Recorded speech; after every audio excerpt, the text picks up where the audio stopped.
Hello everyone. तो last time में हमने अपना जो चैप्टर किया था उसका जो सब टॉपिक हुआ था न्यूक्लिक एसिड हुआ था और न्यूक्लियोटाइड के बारे में हमने किया था और एक कॉन्सेप्ट देखा था फॉस्फोडाइस्टर बॉन्ड कैसे निकालते हैं। अगर वो डबल स्टैंडर्ड डीएनए है तो उसके लिए कैसे होगा और सिंगल स्टैंडर्ड डीएनए है तो उसके लिए अलग फार्मूला होगा, अलग कॉन्सेप्ट होगा। ओके, तो आज का हमारा जो टॉपिक है वो क्या है, डीएनए।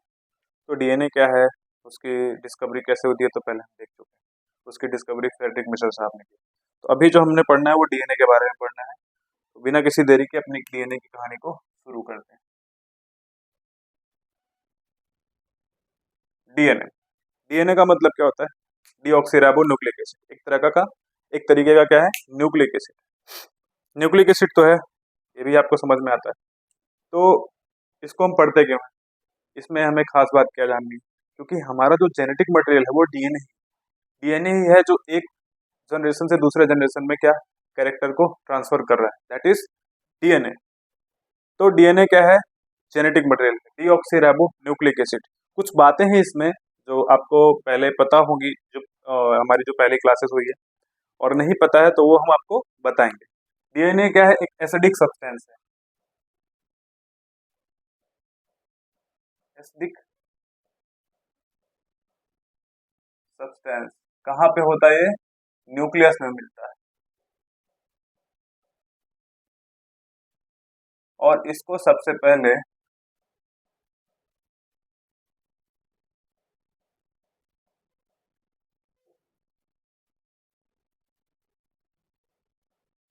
फ्रेडरिक मिशर ने आइडेंटिफाई किया। दूसरी बात क्या है, डीएनए क्या है?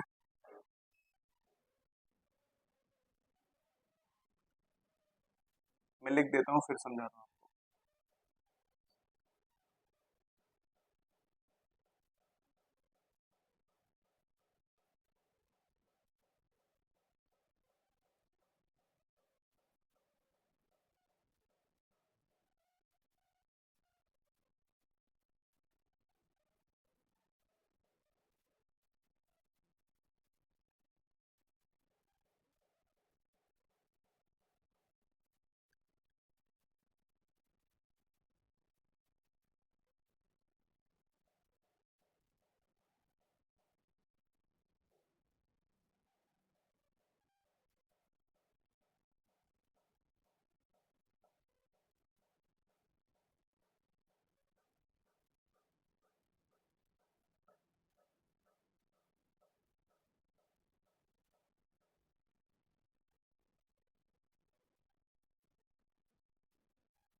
यहाँ पे मैंने कुछ बातें लिख रखी हैं। अच्छा, बात लिखने के पीछे रीजन क्या है कि भाई जब आप क्वेश्चन करने बैठो तो आपको क्वेश्चन समझ में आए और आप क्वेश्चन अच्छे से सॉल्व कर सको। तो डीएनए की बात करूँ तो डीएनए क्या है? एक एसिडिक सब्सटेंस है।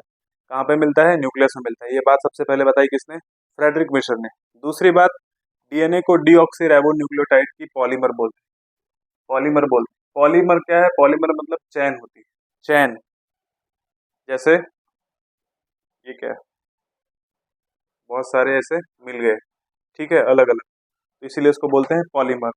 अच्छा, बात यहाँ पे मैंने बोला पॉलीमर, डीऑक्सी न्यूक्लियोटाइड क्यों लिखा है? यहाँ पे मैं राइबो न्यूक्लियोटाइड भी लिख सकता हूँ क्योंकि जो डीएनए की जो शुगर होती है वो डीऑक्सी होती है। ओके, तो डीएनए का एक पॉलीमर है, किसका? Deoxy nucleotide. शुगर कौन सी है डीएनए की? डीऑक्सी। नाइट्रोजन बेस जो इसमें मिलता है एडेनिन, थाइमिन, ग्वानिन और साइटोसिन मिलता है। उसके बाद मैंने फिर क्या बात लिखा है? Largest biomolecule. बायोमोलिक्यूल क्या है? सर आपने बोल दिया लार्जेस्ट बायोमोलिक्यूल है, सबसे बड़ा बायोमोलिक्यूल है। लेकिन बायोमोलिक्यूल है क्या? आपने 11th क्लास में चैप्टर पढ़ा है बायोमोलिक्यूल। तो 11th क्लास में बायोमोलिक्यूल की एक definition, all the carbon compound that we get from a living tissue, उसे ही क्या बोलते हैं? बायोमोलिक्यूल बोलते हैं। दूसरा, निगेटिवली चार्ज होता है। निगेटिवली चार्ज होने के पीछे रीजन क्या है? आपने पहला लेक्चर किया, पहले लेक्चर में ही बताया था मैंने कि निगेटिवली चार्ज डीएनए हो या आरएनए, उसको कौन प्रोवाइड कराता है? कौन? Phosphate. Negatively charge acidic nature किसकी वजह से होता है? फॉस्फेट की वजह से होता है। चलो, तो हमारी ये कहानी यहाँ पर होती है खत्म। अब कहानी इसकी शुरू होगी कि भाई हम इसके स्ट्रक्चर के बारे में पढ़ें। और इसका स्ट्रक्चर जो आप पढ़ते हो एडवांस वाला, सबसे मॉडर्न, जिसको आपने कई दफा सुना भी होगा, वो क्या है, वाटसन और क्रिक का। तो हम सबसे पहले क्या लिखेंगे यहाँ पे, स्ट्रक्चर ऑफ डीएनए।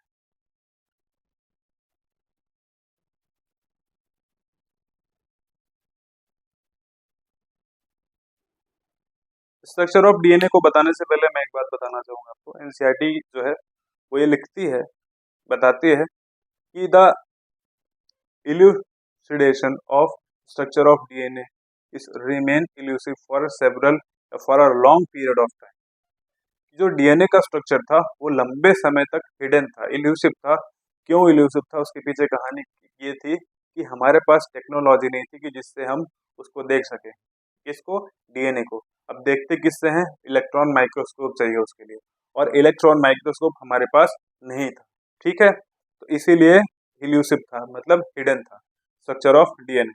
तो स्ट्रक्चर ऑफ डीएनए की मैं बात करूँ तो हमें जो पढ़ना है वो वाटसन और क्रिक यानी double helix model of DNA हमें पढ़ना है। तो डबल हेलिक्स मॉडल को दिया किसने था, डबल हेलिक्स मॉडल,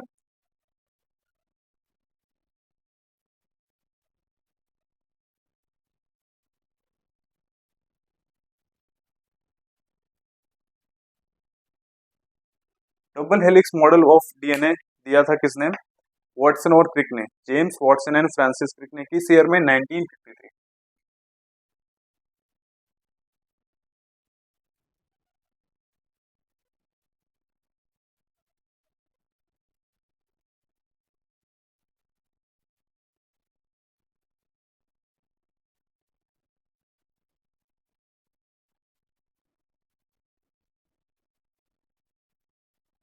ये जो डबल हेलिक्स मॉडल था डीएनए का, ये बेस्ड था, किस पर बेस्ड था,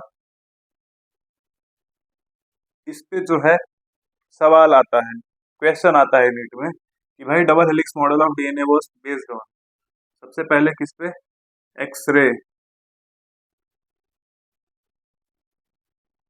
डिफ्रैक्शन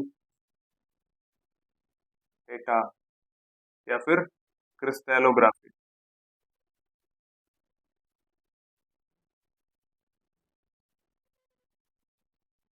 दूसरी कॉम्प्लीमेंट्री स्पेसिफिक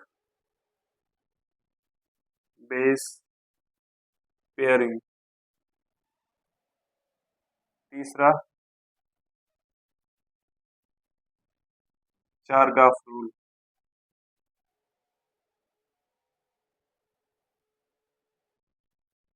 चलो, अब यहाँ पे कहानी हमारी ये शुरू होती है कि भाई एक्सरे डिफ्रैक्शन डेटा क्या था, इसको किसने दिया था, इसके बारे में हम पढ़ेंगे पहले। और इरविन चारगाफ रूल क्या है, इस पर बेस्ड कुछ न्यूमेरिकल क्वेश्चन भी करेंगे, प्रैक्टिस करेंगे। कॉम्प्लीमेंट्री स्पेसिफिक बेस पेयरिंग क्या है, ये तीनों बातें आपको ध्यान रखनी है। अब इस तीनों के बारे में मैं एक्सप्लेन करूंगा, लेकिन पहले ये आप जान लो कि भाई जो डबल हेलिक्स मॉडल था वो इन्होंने दिया तो था 1953 में, जेम्स वाटसन और फ्रांसिस क्रिक ने, लेकिन बेस था किस पर, बेस था मतलब उससे पहले भी ये जो तीन अब देख रहे हो तीनों बातें ना, ये जो जिस साइंटिस्ट ने इसे दिया था, जैसे मॉरिस विल्किंस ने दिया था, हाँ, और चारगाफ, इरविन चारगाफ ने इसे दिया था। ये बातें बताई थी कि जो डबल हेलिक्स मॉडल है वो कैसा है, तो इन्होंने इसका यूज किया और अपना डबल हेलिक्स मॉडल का कॉन्सेप्ट दिया। इसके लिए इनको नोबेल प्राइज दिया गया 1962 में। तीन साइंटिस्ट थे उसमें जिसको जिसको नोबेल प्राइज मिला। तो यहाँ पे सबसे पहले बारी आती है, इसको हटा देता हूँ, ठीक है। सबसे पहले बारी आती है एक्सरे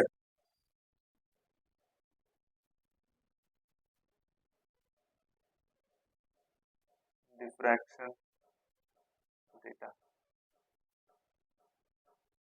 एक्सरे डिफ्रैक्शन डेटा क्या है, एक्सरे डिफ्रैक्शन डेटा, ये जो कॉन्सेप्ट है इसे दिया था साइंटिस्ट ने Morris Wilkins and Rosalind Franklin.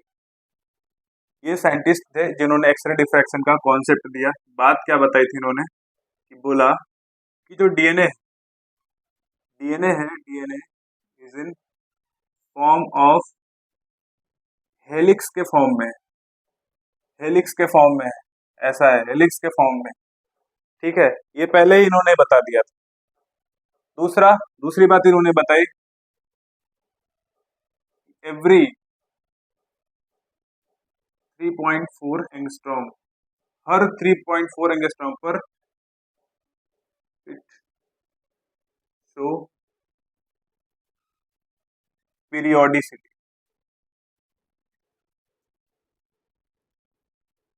Periodicity show करता है मतलब रिपीट कर रहा है खुद को। मान लो ये स्ट्रक्चर एक आया है, ऐसा कुछ स्ट्रक्चर है, हालांकि इन्होंने ये बताया नहीं था, मैं समझाने के लिए बता रहा हूँ। इसके बाद ये क्या होगा, फिर से रिपीट होगा,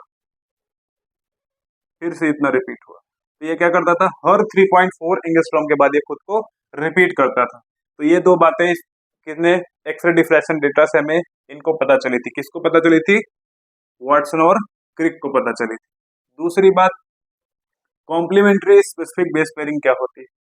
कॉम्प्लीमेंट्री स्पेसिफिक बेस पेयरिंग का मतलब क्या है, मैंने इसके पहले आपको बता रखा है कि भाई हमारे पास जो नाइट्रोजन बेस होते हैं, नाइट्रोजन बेस हमेशा बाइंड करते हैं किससे, जैसे एडेनिन है, मतलब प्यूरिन हमेशा पायरिमिडीन से बाइंड करेगा, तो एडेनिन है तो थाइमिन से जुड़ेगा 2 हाइड्रोजन बॉन्ड के थ्रू, और ग्वानिन है साइटोसिन से अगर बॉन्डिंग कर रहा है, जुड़ रहा है, तो 3 हाइड्रोजन बॉन्ड के थ्रू वो उससे जुड़ेगा। तो ये क्या था, कॉम्प्लीमेंट्री स्पेसिफिक बेस पेयरिंग। अब चारगाफ के बारे में बताता हूँ।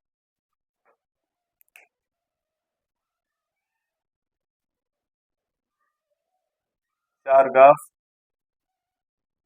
रूल, चारगाफ रूल में ये बताया कि भाई जितना प्यूरिन होगा डबल स्टैंडर्ड डीएनए में, डबल स्टैंडर्ड डीएनए में इन्होंने बात बोली कि जो हमारा कॉन्सेप्ट है वो सिर्फ डबल स्टैंडर्ड डीएनए के लिए, ना तो सिंगल स्टैंडर्ड डीएनए के लिए, ना तो सिंगल स्टैंडर्ड आरएनए के लिए। समझ में आया कि नहीं, क्यों, क्योंकि यहाँ पे प्यूरिन और पायरिमिडीन की बात हो रही थी। तो इन्होंने बताया कि टोटल प्यूरिन, जितना प्यूरिन होगा उतना ही पायरिमिडीन।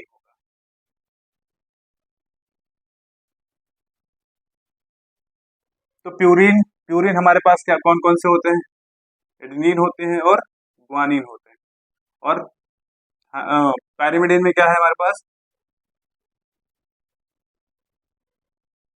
चलो थायमिन और साइटोसिन निकल लेते हैं, थायमिन और साइटोसिन कर लेते हैं।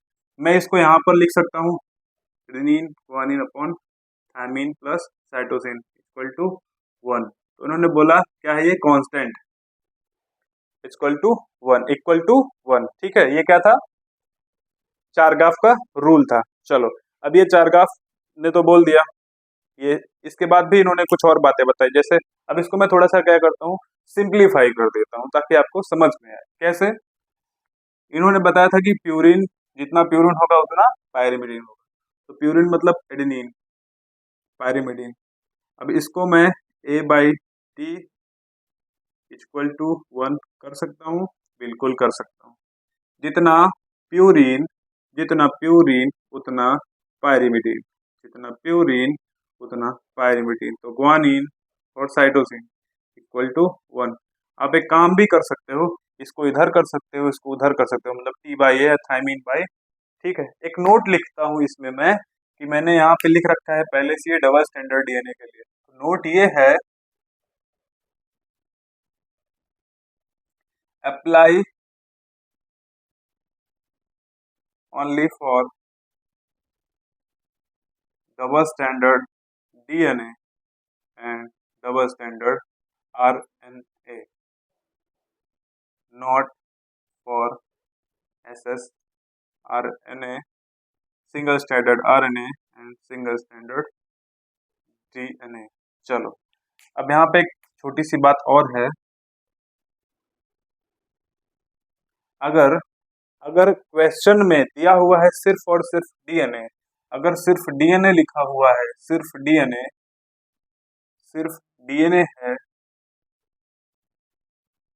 तो रूल अप्लाई होगा, रूल अप्लाई होगा, क्योंकि डीएनए है, डीएनए का मतलब वहां पे बोला नहीं है कि भाई सिंगल स्टैंडर्ड है या डबल स्टैंडर्ड। अगर डीएनए है तो हम मानेंगे क्या है, ये डबल स्टैंडर्ड। ऐसे ही आरएनए के लिए भी होता है। अपने अपने कॉन्सेप्ट पढ़ा हो पहले, जब मैंने पहली क्लास में बताया था कि जितने भी लिविंग ऑर्गेनिज्म, जितने भी लिविंग ऑर्गेनिज्म है, कुछ वायरस को छोड़ करके उनका जो जेनेटिक मटेरियल होता है वो सिंगल स्टैंडर्ड होता है। बाकी कुछ वायरस होते हैं ऐसा जिनका जो आरएनए आरएनए जो उनका होगा वो क्या होगा, डबल स्टैंडर्ड होगा। ठीक है, ये क्या था, हमारा चारगाफ रूल था। अब हमारी जो कहानी शुरू होगी वो होगी डीएनए पर, डबल हेलिक्स मॉडल एक्चुअल में अब हम शुरू करेंगे। तो मैंने शुरू में बताया कि भाई मॉरिस और विल्किंस ने क्या दिया था, एक्सरे डिफ्रैक्शन डेटा दिया था। तो इसके लिए वॉटसन को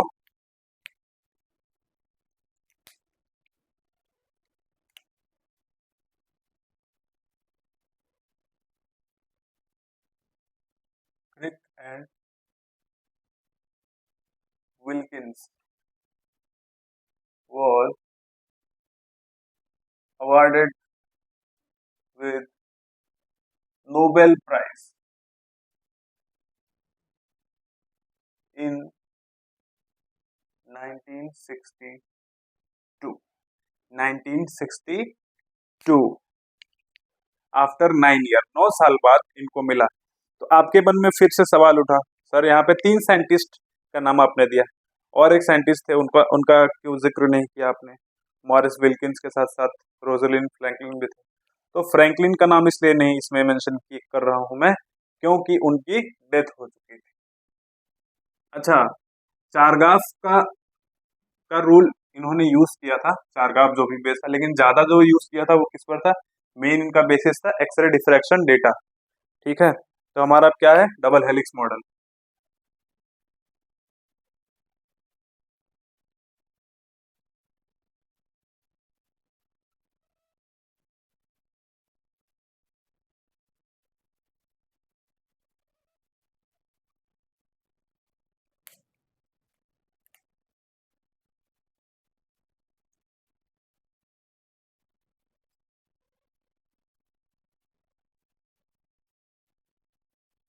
फिर से बना देता हूँ।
एक मिनट मुझे देखने तो यहाँ पे विजिबल है। हाँ चलेगा, कोई दिक्कत नहीं। चलो पहले इसे फिल कर लेते हैं।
यहाँ तक विजिबल है कि नहीं, देख लेने दो मुझे।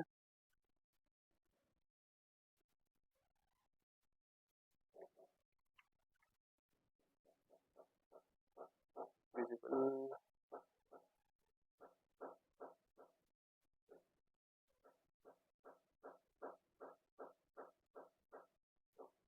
चलेगा, विजिबल है। ओके, तो डबल हेलिक्स मॉडल में बात करूं तो डबल हेलिक्स मॉडल में मैंने कुछ बातें बताई बताई थी, किस पर बेस्ड था। तो जो वाटसन और क्रिक ने जो अपना डबल हेलिक्स मॉडल दिया था उसमें उन्होंने कुछ बातें बताई। जैसे मैं यहाँ पे मैंने डबल हेलिक्स बनाया, डबल हेलिक्स यहाँ पे देख रहे हो, आपको दो हेलिक्स दिख रहा होगा।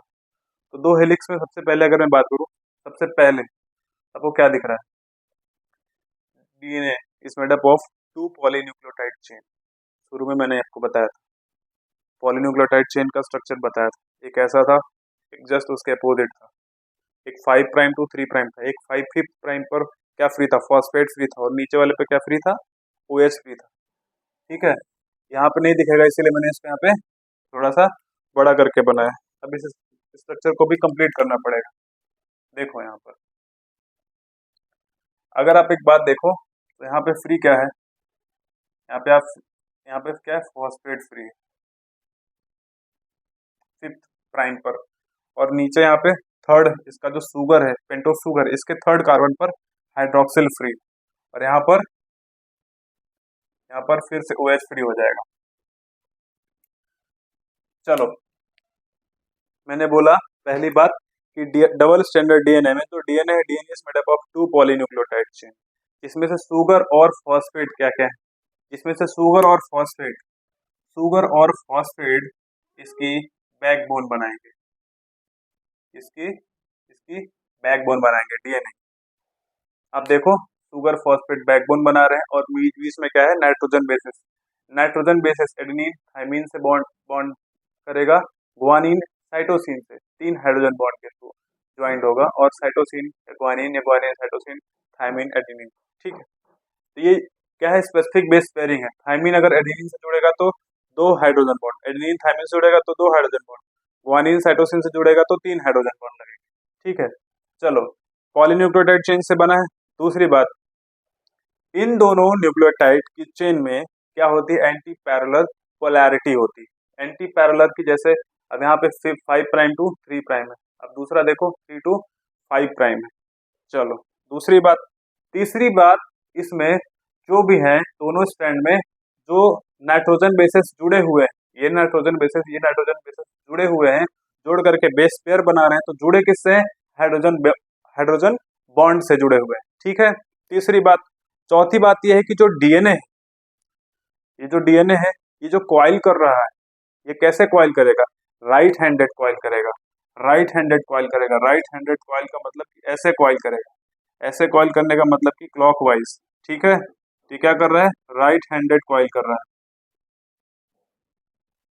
राइट हैंडेड कॉइल कर रहा है, घूम रहा है। और ऐसा डीएनए जो राइट हैंडेड कॉइल करता है उसको बोलते हैं बी डीएनए। और भी होते हैं लेकिन हमें जो पढ़ना है, ये जो दिया था इन्होंने, ये क्या था, बी डीएनए। चलो अब यहाँ पर देखो क्या, थोड़ा सा एक समझो, अब मैंने ऐसा उठा लिया है, यहाँ पे बना दिया। ठीक है, चलो अब यहाँ पर देखो, यहाँ पे जो बातें हुई ये सब जुड़ा किससे है। यहाँ पे आपको पता होगा कौन सा, ये फॉस्फोडाइस्टर बॉन्ड होता है, पोलैरिटी बता दी मैंने। और इसका जुड़े कैसे हैं, वे स्क्वायर बना रहे हैं, हाइड्रोजन बॉन्ड से जुड़े हुए हैं। ठीक है, अब बारी आती है कि जो डीएनए होता है, क्या मैं इसे हटा दूं, अगर आपको नोट करना है एक बार देख लो। अच्छा ठीक है, हो गया। तो हमने बताया आपको इसके बारे में कुछ बातें। स्पेसिफिक बेस पेयरिंग का मतलब यहाँ पे मैं फिर से बता रहा हूँ, कॉम्प्लीमेंट्री स्पेसिफिक बेस पेयरिंग का मतलब क्या होता है कि भाई जो एडेनिन है वो थायमीन से ही जुड़ेगा। मतलब क्या, एडेनिन हमेशा थायमीन से ही जुड़ेगा डबल बॉन्ड के थ्रू। साइटोसिन, ग्वानिन साइटोसिन से बॉन्ड करेगा, बॉन्ड बनाएगा किससे, 3 हाइड्रोजन बॉन्ड के थ्रू। ये क्या है, हाइड्रोजन बॉन्ड। चलो आगे बढ़ते हैं। फिर इन्होंने बताया कि भाई जो डीएनए इसको पहले मुझे हटाना पड़ेगा।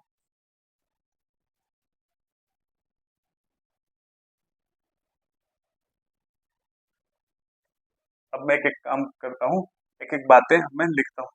सबसे पहले मैंने बात जो बताई आपको, डबल स्टैंडर्ड डीएनए की बात कर रहा हूँ, तो DNA is made up of 2 polynucleotide chain.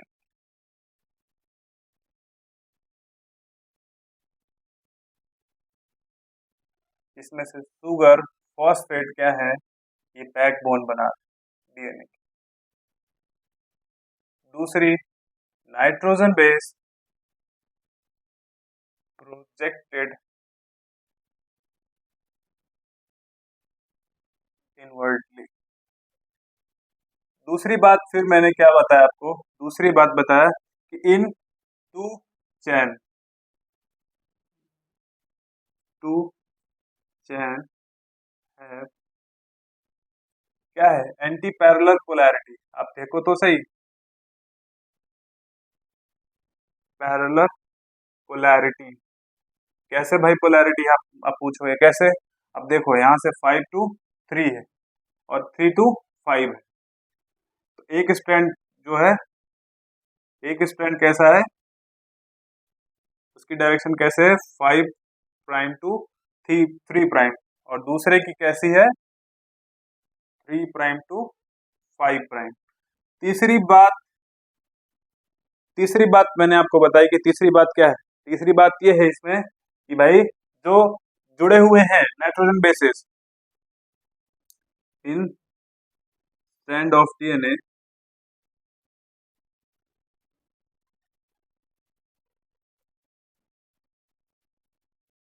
Basis या नाइट्रोजन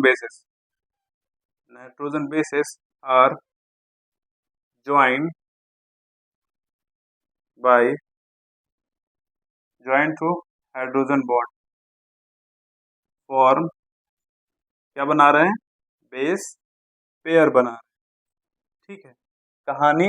अच्छा ये सब क्या है, ये सब नॉर्मल बातें हैं, जो एडवांस बातें हैं ये मैं हटा दूं, देख लो एक बार। अच्छा अब यहाँ से मैं हटाना शुरू करूंगा। फिर इन्होंने बताया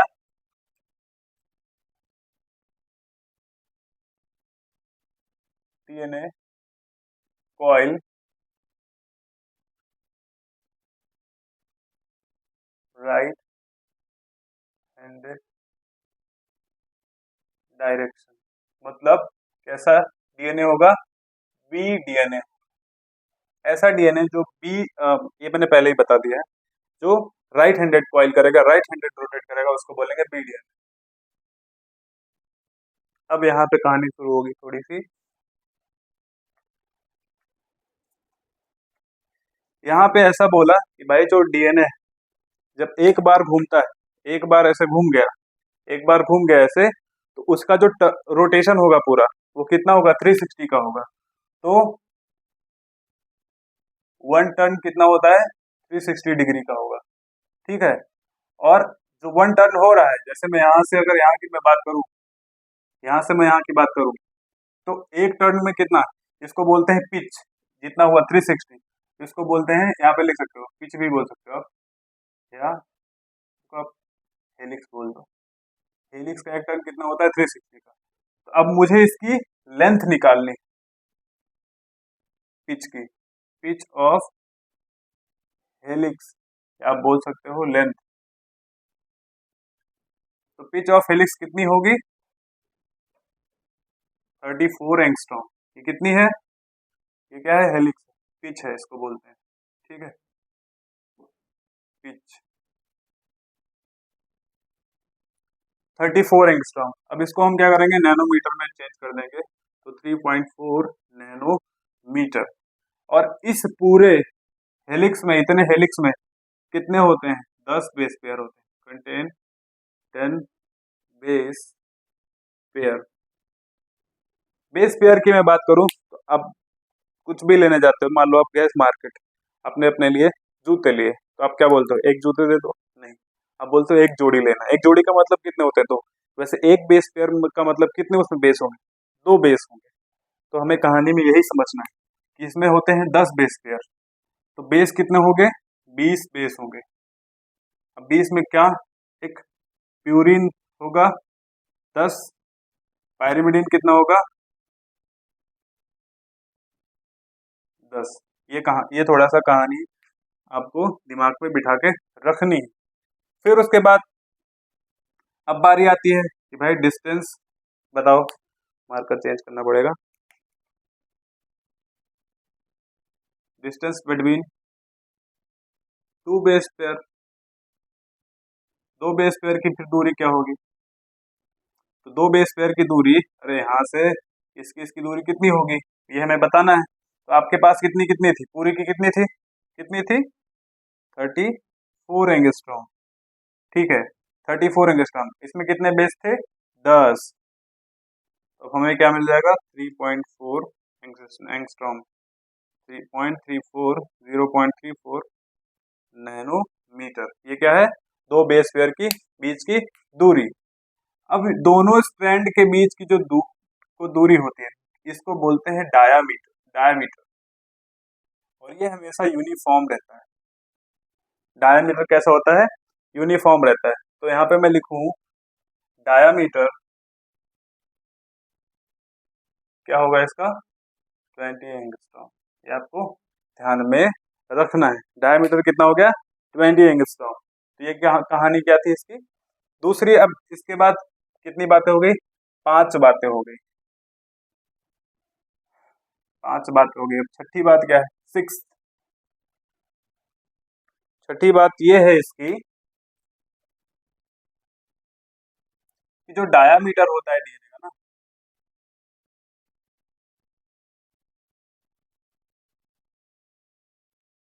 इज यूनिफॉर्म, यूनिफॉर्म होता है। क्यों होता है यूनिफॉर्म, क्योंकि प्यूरिन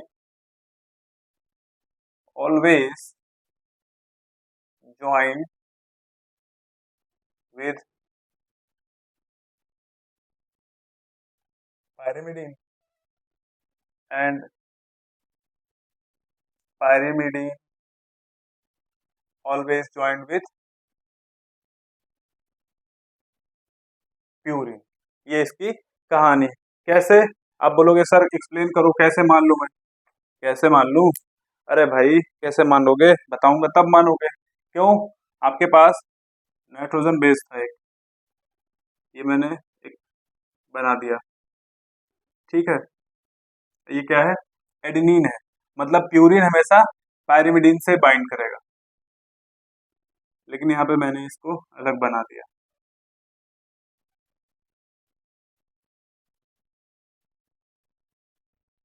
बताओ, अब यहाँ पे क्या लग रहा है,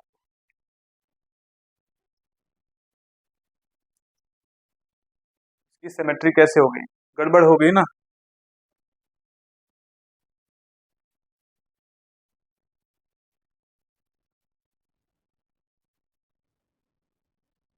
बताओ डायमीटर किसका है, इसका बराबर है क्या? यहाँ पे देखो, यहाँ पे अलग है, यहाँ पे अलग है, डायमीटर तो बराबर नहीं है ना, तो क्या होगा, गलत हो जाएगा ना। तो हमें इसके लिए क्या करना पड़ेगा, डायमीटर एक जैसा रहे, यूनिफॉर्म रहे, तो स्टेबिलिटी भी रहेगी इसमें।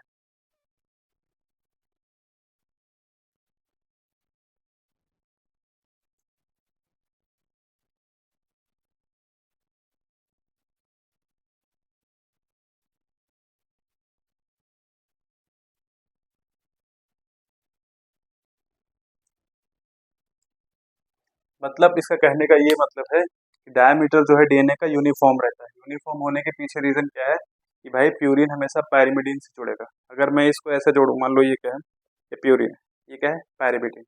अब दोनों जुड़ रहा है। अब इसी के बजाय अब मैं यहाँ पे कुछ ऐसा ले लूं जो इसके डायमीटर को ही चेंज कर दे। समझ में आ रहा है कि नहीं? अच्छा, आपको लग रहा होगा कि सर यहाँ पे आप लेकर आ गए हो। तो डायमीटर ही जब बदल गया तो फिर यूनिफॉर्मली, मतलब उसका जो डायमीटर चेंज हो गया, तो स्टेबल ही नहीं रह जाएगा। जब स्टेबल रहेगा ही नहीं तो स्ट्रक्चर किस बात का।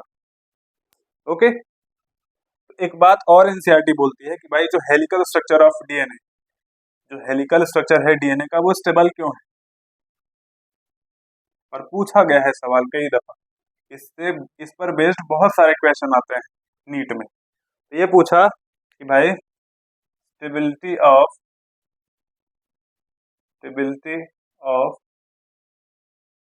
Helical structure of DNA due to due to किसकी वजह। पहला तो है हमारे पास हाइड्रोजन बॉन्ड, हाइड्रोजन बॉन्ड है। दूसरा, दूसरा क्या है, दूसरा जो हमारे पास नाइट्रोजन बेस है, वो एक प्लेन के दूसरे प्लेन के ऊपर कैसा स्टैक, एक दूसरे के ऊपर ऐसे लगे हुए हैं। जैसे ये मान लो कि नाइट्रोजन बेसिस एक दूसरे के ऊपर ऐसे लगे हुए हैं एक ही प्लेन में। नहीं तो ऐसा हो, स्टेबिलिटी तभी तो होगी। अरे देखो, चलो मैं स्ट्रक्चर से समझाता हूँ। मान लो ये क्या है, एक सीढ़ी है।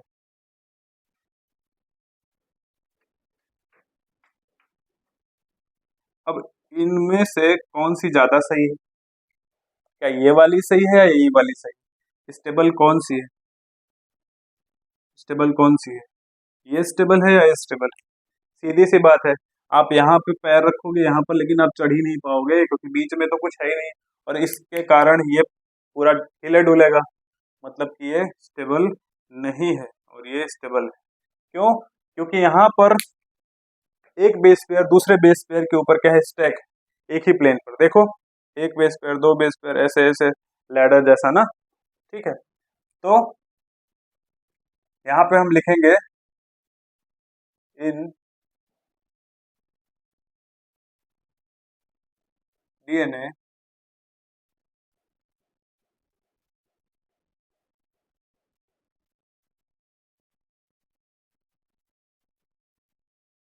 डीएनए की बात कर रहा हूँ।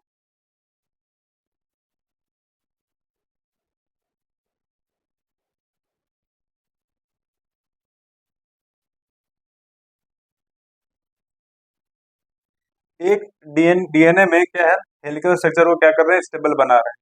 कैसा, एक प्लेन क्या है, plane of one base pair stack over other base pair. एक प्लेन देखो, ये इसके ऊपर एक स्टैक ऐसे लगा हुआ है। ठीक है, तो उससे क्या है, ये स्टेबल। चलो, अब इसके बाद हमारी कहानी बढ़ती है लेंथ के ऊपर। ठीक? चाहे फॉर्मूला समझो चाहे कॉन्सेप्ट समझो, इसको भी मैं अब हटा देता हूँ, उससे कोई काम नहीं रहा।